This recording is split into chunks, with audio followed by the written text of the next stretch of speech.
Halo Opa dan Oma, apa kabar? Kita jumpa lagi dalam Markisa. Mari kita sehat. Yes, yes, yes. Konten ini mengajak Opa dan Oma untuk tetap memiliki tubuh sehat, pikiran damai, hati gembira, dan sukacita. Yuk, saya ajak Oma dan Opa bersemangat dengan memuji Tuhan. Kasih-Nya seperti sungai.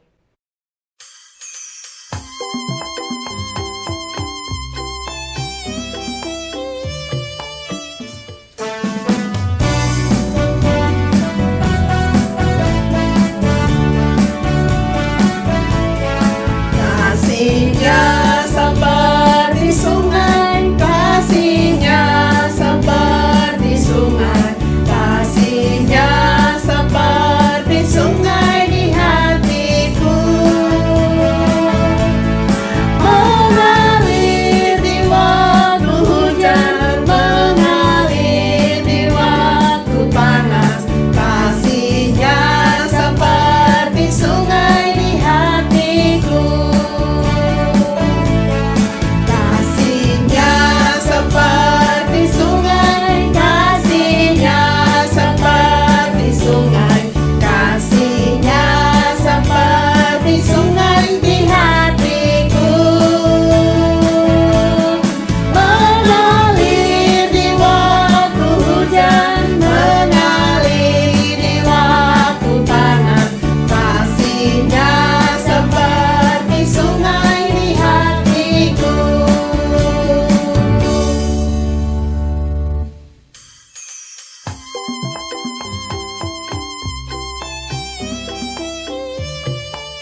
Opa dan Oma, kali ini saya bawa jamu.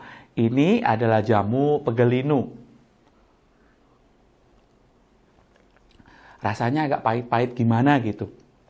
Meskipun pahit, jamu ini sangat berguna dan bermanfaat untuk kesegaran tubuh kita. Jamu yang pahit ini punya banyak manfaat untuk tubuh kita. Namun, tidak semua yang pahit itu berguna. Apalagi kepahitan hidup. Yang namanya kepahitan hidup sama sekali tidak berguna. Apa itu kepahitan hidup? Kepahitan hidup adalah rasa sakit, sinis, sebal yang ada di dalam hati oleh karena kita mungkin menerima sesuatu yang tidak menyenangkan atau tidak kita harapkan. Kepahitan hidup dapat dialami oleh siapa saja tanpa terkecuali kita sebagai orang Kristen. Nah, dilihat dari penyebabnya, kepahitan hidup dapat dialami oleh karena, bisa jadi oleh karena penderitaan fisik.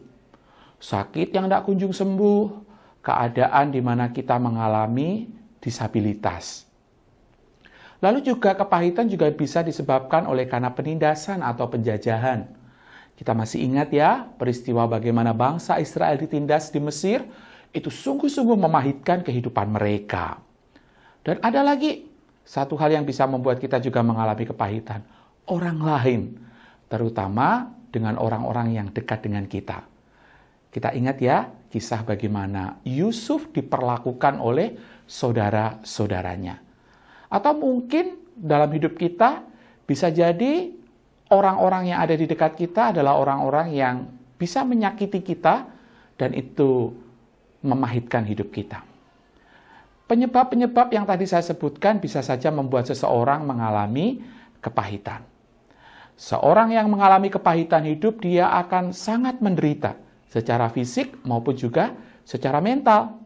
Dan yang sangat berbahaya adalah ketika orang tersebut terus-menerus menyimpan kepahitan itu di dalam hatinya. Dia akan benar-benar bisa kehilangan sukacita dan damai sejahtera. Saat kepahitan itu dialami, pilihan kita sebetulnya hanya dua. Kita hidup di dalam kepahitan itu atau kita membuang kepahitan tersebut. Sebagai orang percaya tentu kita ingin mengatasinya berdasarkan kebenaran firman Tuhan. Alkitab mengajarkan supaya kita membuang kepahitan. Segala kepahitan, kegeraman, kemarahan, pertikaian, dan fitnah, demikian pula segala kejahatan. Kemudian kita diberitahu cara menang melawan kepahitan dengan berperilaku ramah terhadap seorang yang lain, penuh kasih mesra, saling mengampuni sebagaimana Allah di dalam Kristus telah mengampuni kita. Efesus 4 ayat 31-32. Bagian ini mengajak kita untuk bersama-sama membuang kepahitan. Yang artinya, ya jangan hidup di dalam kepahitan. Sulit, pasti, nggak gampang. Tetapi kita juga harus meyakini kalau firman Tuhan ini diberikan, maka kita pun juga akan diberikan kekuatan oleh Roh Kudus untuk melakukannya. Salah satu cara supaya kita dapat membuang kepahitan adalah dengan kita mencoba untuk melihat apa yang sedang kita alami, rasa sakit yang harus kita terima itu sebagai sebuah bagian dari rencana Tuhan yang besar, yang mungkin saja tidak mampu kita pahami sepenuh-penuhnya, yang mungkin saja tidak mampu kita mengerti menurut ukuran akal dan pikiran kita. Kisah Yusuf contohnya. Apa yang dialami Yusuf, kalau kita melihat sebetulnya tidak ada yang lepas dari kendali dan maksud Tuhan. Bahkan termasuk ketika dia mengalami hal yang jahat, ketika mengalami hal yang menyakitkan, justru semuanya dipakai untuk mendatangkan kebaikan bagi hidup Yusuf dan juga rencana Allah yang besar bagi kehidupan keluarga dan umat Tuhan. Oleh sebab itu, Opa dan Oma melalui bagian firman Tuhan ini, kita sama-sama belajar untuk kita membuang akan kepahitan. Daripada kita bersama-sama menyimpan kepahitan, mending kita meminum sesuatu yang pahit tetapi berguna bagi hidup kita, yaitu jamu. Ayo kita buang kepahitan kita dan Tuhan menolong setiap kita. Amin. Mari kita berdoa. Tuhan Yesus, kami berdoa. Kami mengucap syukur untuk kasih setia pertolongan Tuhan dalam hidup kami. Kami berdoa untuk opa dan oma. Jikalau ada di dalam hatinya yang membuat mereka kehilangan sukacita dan damai sejahtera, dan itu dikarenakan oleh kepahitan-kepahitan yang dialami di dalam hidupnya, Tuhan, kiranya Engkau akan menolong. Tuhan, Engkau yang akan menghibur. Tuhan yang akan melepaskan. Tuhan yang akan memampukan mereka untuk membuang kepahitan-kepahitan itu. Lalu kemudian mereka sungguh-sungguh melihat apa yang sedang mereka alami, sebagaimana maksud dan rencana Tuhan yang indah yang Tuhan nyatakan dalam kehidupan opa dan oma. Terima kasih Tuhan, inilah doa kami. Kami berdoa di dalam nama Tuhan Yesus. Amin. Opa dan oma jangan lupa ya, kita ada ayat hafalannya dari Efesus 4 ayat 31 sampai 32. Demikian bunyi firman Tuhan. Segala kepahitan, kegeraman, kemarahan, pertikaian, dan fitnah hendaklah dibuang dari antara kamu, demikian pula segala kejahatan. Tetapi hendaklah kamu ramah seorang terhadap yang lain, penuh kasih mesra dan saling mengampuni, sebagaimana Allah di dalam Kristus telah mengampuni kamu. Jangan lupa ya, dihafalkan. Tuhan Yesus memberkati. Mari kita sehat.